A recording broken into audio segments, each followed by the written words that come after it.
የአብርሽ ወንድም ፍቅርን ከአብርሽ መራቅ አለብሽ፣ ከአብርሽና ከሩታ ህይወት መውጣት አለብሽ። አንቺ ነሽ የምትበጠብጪው፣ በጣም ብዙ ነገር እያበላሽሽ ነው ብሎ ሊመክራትም ሊወቅሳትም ሞክሮ ነበረ። ፍቅር ግን ምን መለሰችለት? በጣም የሚገርም ነው። አሰላሙ አለይኩም ወራህመቱላሂ ወበረካቱ። ቤተሰብ እንዴት ናችሁ? ሰላም ናችሁ? አልሐምዱሊላህ እኔ ጋር ሁሉ ሰላም ነው። በያላችሁ በሰላማችሁ ብዝት ተረፍ በለኝ። ቤተሰብ እንግዲህ ትላንትና ዴቭ ጠርቷት ፍቅርን እና ከነሱ ህይወት ውጪ አንቺ በጣም ብዙ ነገር እያበላሸሽ ነው፣ ህይወታቸውን እየበጠበሽ ነው ምናምን ብሎ ወቅሷትም ሊመክራትም ሞክሮ ነበር። እኔ ግን በነገራችን ላይ እንደ ዴቭ ግራ ያጋባኝ ሰው የለም። ኤፍሬም እንግዲህ አንዴ ታውቋል። ዴቭ ግን ምንድን ነው እንዴ? በአንድ ቀን በአንድ ደቂቃ ሀሳቡን የሚቀያየር ሰውዬ ማለት ነው። መጀመሪያ መጥቶ ልጁን እንወሰደው ያሉ ከቡዚያ ሁለቱ ነበር። በመቀጠል ደግሞ ልጁ ተወሰደ አንተ ወክሮ እንደገና አብርሽን እየወቀሰ መጣ። አሁን ደግሞ በድጋሚ ፍቅርን አንቺ ከነሱ ህይወት መውጣት አለብሽ፣ ልጁ ያለው እነሱ ጋር ነው፣ ማንም ሊወስደው አይችልም ከነሱ ውጪ። እንዴ መጀመሪያ እኮ ተጠያቂ አንተ ነበርክ። ጉድ እኮ ነው። ሰው እንዴት ነው መልኩ ነው እንደ መልኩ ሀሳብ የሚቀያየረው እንዴ? በአንድ ቀን 3 ቦታ ያል 3 አይነት ሀሳብ። ለማንኛውም እንግዲህ ፍቅርዬ ማለት ነው እኔ ማንም ሊመክረኝ አይችልም፣ ማንም እንድታደርግ እንደዚህ አትሆኚ ብሎ ሊለኝ አይችልም።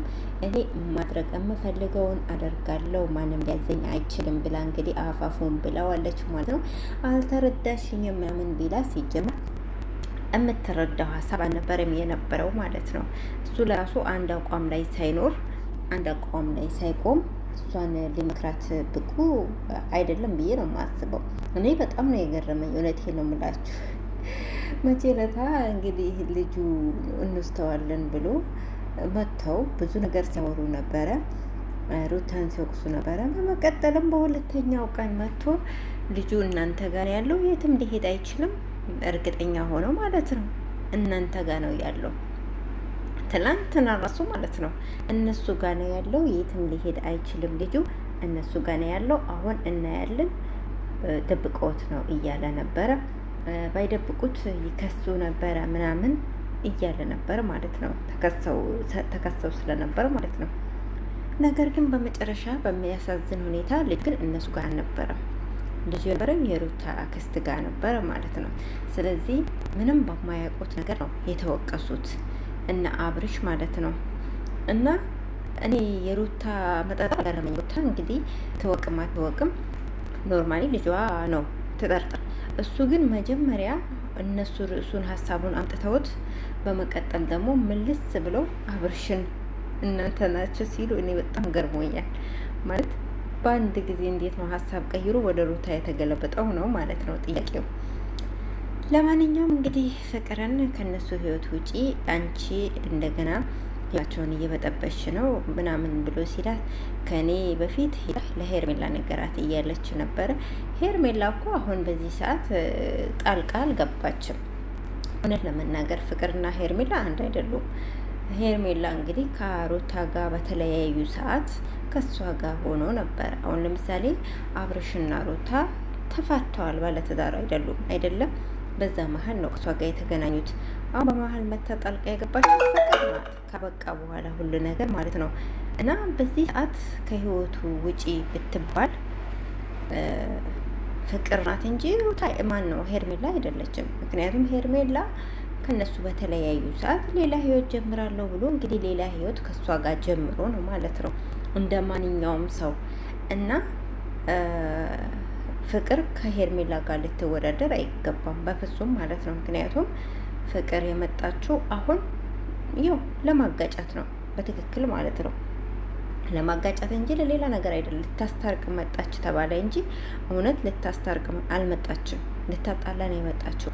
ነገር ግን ዴቭ አሁን እውነት እሷን ለመምከር ወይም የነሱ ሰላም እውነት ማን ነው አሳስቦት ነው ጥያቄው። እሱ ለራሱ የተምታታበት ሰውዬ ነው፣ ለራሱ አንድ አቋም የሌለው ሰው፣ ሀሳቡን በየደቂቃው የሚቀያየር ሰው እንዴት ፍቅርን ሊመክራት ቻለ ነው እንጂ ጥያቄው ነገሩ ትክክል ነው። አሁን ለምሳሌ ከህይወታቸው ውጭ ብትባል ኖርማሊ ፍቅር እንጂ